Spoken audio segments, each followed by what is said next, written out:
It's back on our screens April 10 on 7 and 7 Plus. It's called Farmer Wants a Wife. The clue's in the title. Farmers are looking for a wife. And this year, 7 have spilled the tea, saying that every single farmer finds love this season, including this guy.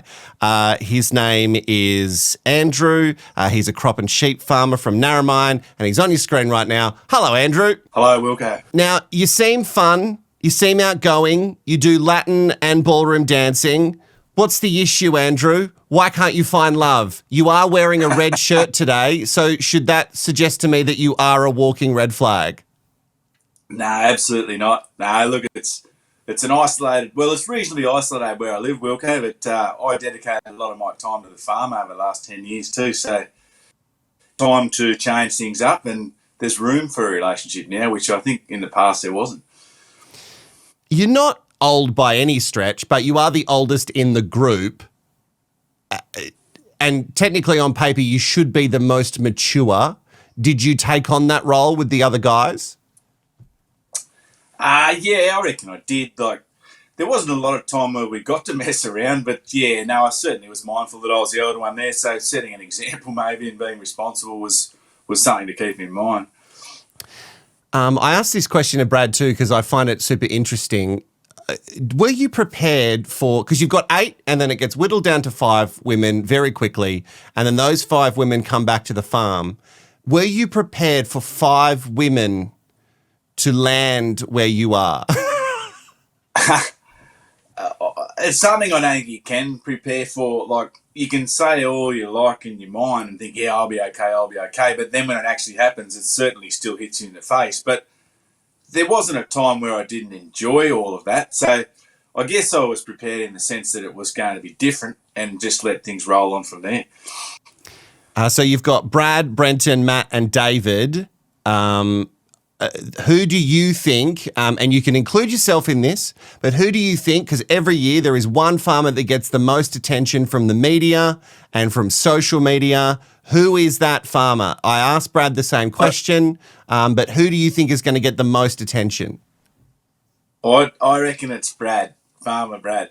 He had the big hat on and he was the tallest man in the group, so I reckon the cameras will be giving him more than most, but yeah, good luck to him. There had to be one, and I reckon they'll go for him.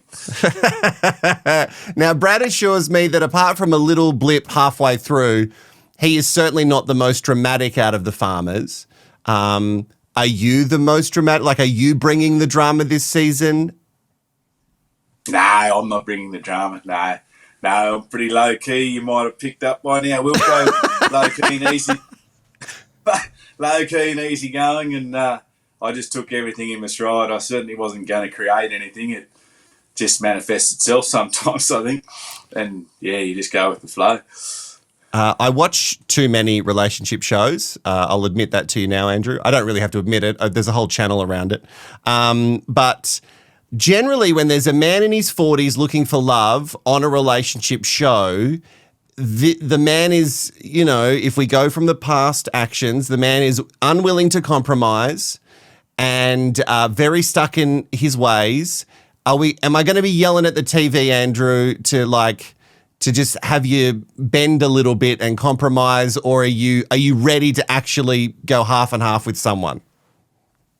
No, definitely ready to go half and half with someone. We'll go, yeah, it's a fair comment. Someone my age is probably fairly set in their ways, but no, I'm sure you'll see me evolve throughout the show. And I guess opening up and expressing myself was one of the things that was difficult at the start. But as the show progressed, I'm sure I did that more and more. And it's probably not even an age thing in that regard. Maybe the era I was born and grew up in had more to do with that. You know, you sort of grow up on a farm in the 80s and you're a teenager in the 90s and you're in that rural environment. And men and your peers and blokes older than you at the time, they didn't sort of show much emotion or talk about feelings and that sort of thing. So that was probably the challenge for me. But yeah, certainly open and ready for a relationship and willing to go 50-50. I know that you haven't seen the first episode, but I have. And right. I don't know if you know this, but maybe it's in the promo actually, but you are compared to Indiana Jones. Is that right? Yes. That's not a bad comparison. Then I'll run with that for as long as I can. That's pretty good. I'd take it. And it Yeah, also I would looked too. like, I know that she's married, but it also looked like Sam Armitage was pretty keen on your smile. So, Oh, okay. Yeah, well, I've told my smile's not bad, but yeah, I can thank the oldies for that. 3 years of braces certainly helped. every season there is always a scandal around a fake farmer living on a fake farm. Promise me you're a real farmer, Andrew. Real farmer, Wilko. Absolutely real farmer. And yeah, there's no gimmicks here. Did you have any idea on what was going to happen on this show? Obviously, you've probably, do you know people who've been on the show? Like, it's like, what made you think, oh, this is it? Did you watch it and think, yeah, this is going to be it for me? I don't know anyone who directly that's been on the show, but yeah, I guess I studied last year's series quite intently, having a look at what was sort of going to be ahead of me. And I guess it was a point of once I was in and put the application in, I thought, well, I'm going into this like 100%, like wholehearted, and I suppose whatever comes my way comes my way. But yeah, it certainly, yeah, it was a totally different experience, and yeah, something you can't prepare 100% for. But if you got the right mindset, I think, and open, I think that will get you a long way.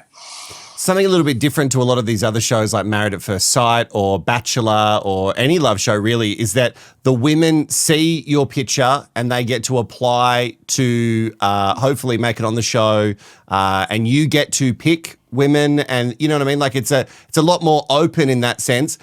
Just to, be honest, just a little part of you were you worried that no one was going to because if I was putting myself out there, my first thought was like, shit, no one's going to click on my link and apply for me. I'll be honest, it crosses your mind. It crosses your mind because and effectively you're in once it was out there, once that profile was online, you're in the hands of everybody else, and you're totally removed as far as the choices go and who applies. So yeah, no, it crosses your mind, but yeah, I suppose it's just you got to roll the dice, don't you? And that got to the point where I thought, yeah, I'm going to roll the dice. So yeah, I'm pleased. Got to risk it for love. You really got to risk it. How quickly did the town of Narromine find out that you had put yourself up for this show? Did you go in and sort of go, hey, everybody, I'm doing this, or did the whispers game happen and people found out that way? It was all very hush-hush, but I reckon within 5 minutes of those profiles going online back late last winter, early spring, I had a phone call. Well, actually, no, I had a text message within about 2 minutes and then a phone call within 5, and then they all just flowed in after that. Like, yeah, so the word spread quickly after the first person saw it. And were they excited for you, or were they like, what was the general feeling? Yeah, no, they were. It was all positive. Okay, yeah, everyone just like, yeah, good on you, good luck, wish you all the best, and yeah, hope it's something that works out. So yeah, no, all very positive, and that was quite humbling and I guess reassuring that okay, I might have done the right thing here. And now, so Seven have been very open and upfront saying that all the farmers find someone at the end, which is nice and refreshing, especially because I just finished watching Maths. So it's nice to know that there's actually some good matches and people have made some good decisions. But now in this weird period where the show's airing, you have to essentially kind of pretend that you're not in a relationship with anyone. Yeah, bunker down, Wilko, and go about my daily activities on my own, whether it be a bit of shopping in town or going to Dubbo. Dubbo's the nearest town that's of any size, but yeah, going to Dubbo for something that you can't get in Narromine. But at least I got the farm to sort of spend a lot of time on too, so that helps. Are you able to do like covert meetups and stuff? Or is it just a text game? Are we just playing the text game with the partner that you end up with at the end? A bit of a text game, and yeah, just a bit of chatting on the phone and what have you, and we just sort of keep a low profile as best we can. Something tells me in Narromine that might be hard to do if you're thinking about going out in town. Yeah, it is hard. I was only asked twice yesterday, two different shops that were into yesterday. I was asked twice about that. But Yeah, all I you're can gonna. say is just wait and see. Yeah, you're going to have to be Sorry. so careful with like accidentally saying anything. That's right. You've got to keep your wits about you, and the best response is just wait till it airs, which thankfully is Easter Monday, so things will get rolling then. Pretty excited. It's April 10 on 7 and 7 Plus, a brand new season for 2023 of Farmer Wants a Wife. Andrew, I'm excited to know that you find love, and I can't wait to chat with you more during the season. That sounds great, Wilko. Thank you, and everyone. It's going to be great viewing.